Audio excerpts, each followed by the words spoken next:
সুপ্রিয় দর্শক, আসসালামু আলাইকুম। তো এখন বর্ষাকাল, সকলেই নিশ্চয়ই গাছ লাগাতে চাচ্ছেন বা বাগান তৈরি করতে চাচ্ছেন। কিন্তু আপনি কি জানেন, গাছ লাগানোর আগে অবশ্যই কিছু বিষয় আছে যেগুলো আপনাকে জানতে হবে বা সেইভাবে প্রস্তুতি নিতে হবে। যদি সেই বিষয়গুলো আপনি না জেনে যদি আপনি গাছ লাগান, তাহলে কিন্তু পরে এর জন্য আপনাকে হয়তো অনুতপ্ত হতে হবে বা আপনার নিজের প্রতি নিজের একটা বিরক্তি ভাব চলে আসবে।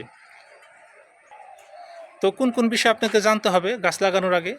প্রথমে আপনাকে যে গাছটা আপনার লাগাবেন সেই গাছের কোন জাতটি ভালো সেটা আপনাকে আগে নির্ধারণ করতে হবে। ধরেন আপনি আম গাছ লাগাবেন, কোন জাতের আম আপনি লাগাবেন এটা আগে আপনি মনস্থির করে তারপর নার্সারিতে যাবেন। তো আমার একটা ভিডিও চিরে আসতেছে, যে ভিডিওতে কোন কোন জাত ভালো, কোন ফলের কোন জাত ভালো সেটা নিয়ে আমি একটা ভিডিও তৈরি করতে যাচ্ছি। আশা করি অচিরে আপনারা পেয়ে যাবেন। আমার চ্যানেলটি যদি সাবস্ক্রাইব করা থাকে, নিশ্চয়ই আপনারা আমার ভিডিওটি পাবেন। আর দ্বিতীয় বিষয় হলো, আপনি তো একটি জাত নির্ধারণ করে আপনি নার্সারিতে গেলেন চারা কেনার জন্য।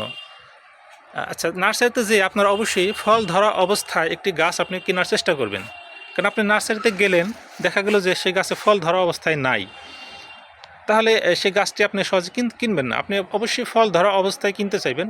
আপনি ভালো একটা নার্সারি থেকে আপনি আপনার গাছগুলো সংগ্রহ করার চেষ্টা করবেন।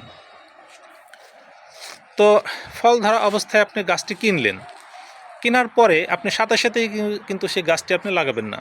আপনি কি করবেন, সেই গাছটি বাড়িতে এনে আপনি 2 দিন রেস্টে রাখবেন, বা কমপক্ষে একদিন, আপনি পূর্ণ একদিন আপনি রেস্টে রাখবেন ছায়াযুক্ত স্থানে। তাহলে ছায়াযুক্ত স্থানে যদি আপনি গাছটি রেস্টে রাখেন, আপনার গাছটি কিন্তু অনেক ভালো ফল দেবে।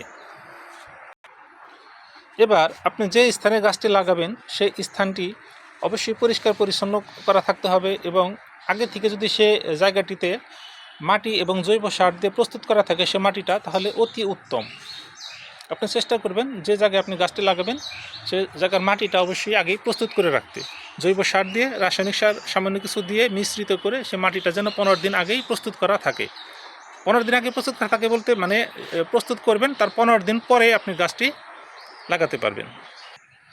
আপনারা চাইলে এরকম টবেও আপনাদের গাছগুলো লাগাতে পারেন, যদি কেউ ছাদ বাগানে লাগাতে চান। আর যদি চান তাহলে এরকম ছোটো টবেও লাগাতে পারেন, তবে সবচেয়ে ভালো হয় একটু ছোটো টবে লাগালে।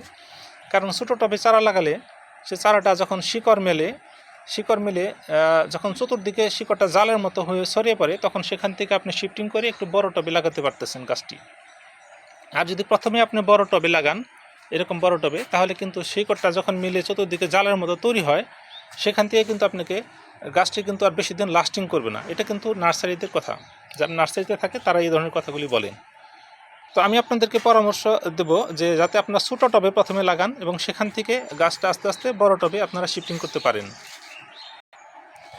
আর সুপ্রিয় দর্শক, আপনারা গাছটি অবশ্যই লাগাবেন সকালবেলা নয়তো বিকেলবেলা, দুপুরবেলায় কখনোই গাছ লাগাবেন না। আর এই গাছটি অবশ্যই লাগাবেন একটি ছায়াযুক্ত দিনে, যে দিনে আপনার সূর্যের তাপ থাকবে না।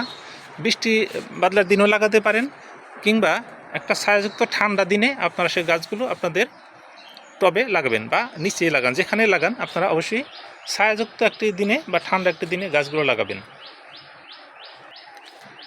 আপনার ওই অতি প্রিয় গাছটি টবে লাগানোর পর আপনি কিন্তু খুব বেশি মাত্রায় সেখানে পানি দিবেন না, আবার একেবারে শুকনোও রাখবেন না। মোটামুটি নির্দিষ্ট মাত্রায় পানি দিবেন, এবং খেয়াল রাখবেন যে যাতে গাছের গোড়ায় পানি জমে না থাকে। যেহেতু বৃষ্টির দিন, আপনাকে এই বিষয়টি খেয়াল রাখতে হবে, এবং সম্ভব হলে সে গাছ থেকে সবসময় আপনার পানি নিষ্কাশনের ব্যবস্থা করতে হবে।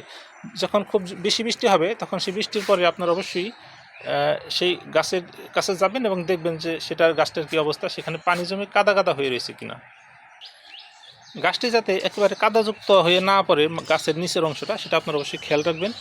কারণ অতি মাটিতে যদি খুব বেশি মাত্রায় ভিজে যায়, তাহলে কিন্তু সেই গাছটিকে আপনাদের জন্য বাঁচানো কিন্তু কঠিন হয়ে যাবে। এজন্য যখন গাছ লাগাবেন, গাছের গোড়াটা একটু মাটিটা চেপে দিয়ে একটু শক্ত করে দিয়ে দেবেন মাটিটা, যাতে গাছে একবারে পানি একবারে না হয়ে যায়, মানে কাদা কাদা হয়ে না যায় ভেতর অংশটা। তো প্রিয় দর্শক শ্রোতা, আজকের ভিডিও পর্যন্ত ছিল। ভিডিওটি ভালো লাগলে অবশ্যই লাইক করবেন, এবং পরবর্তী ভিডিওর জন্য অবশ্যই আমার চ্যানেলটি সাবস্ক্রাইব করে রাখবেন। সকলকে ভিডিওটি দেখার জন্য ধন্যবাদ। আল্লাহ হাফেজ।